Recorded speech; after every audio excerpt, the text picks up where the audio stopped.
this area, we had market open over here. This is now going to be 10 a.m., right? So we come into 10 a.m. 10 a.m. Eastern, we had a large move to the upside, and we also had a rejection over here.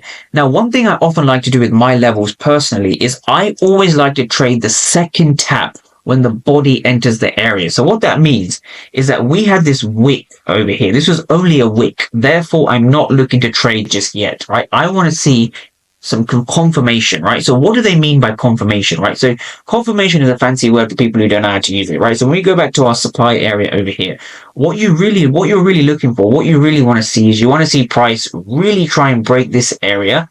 Great. And then we enter upon the retest. So essentially it is a break and retest strategy. But the problem is traders use break and retest, EMAs, fair value gaps, breakers, market structure shifts, PD arrays. They use lots of different ICT concepts, but they don't know what's going on in the three circled regions, right? So 1, 2, 3. So if we break this down, what's really happening over here is we're seeing aggressive buyers fail, right? So over here, we're seeing a lot of positive delta, right?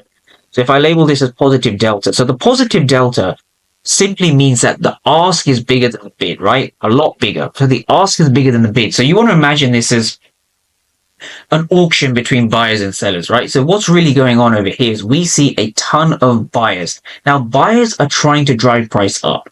But if they fail to drive price up at this level, this means that the supply area is strong. It is a confirmed supply.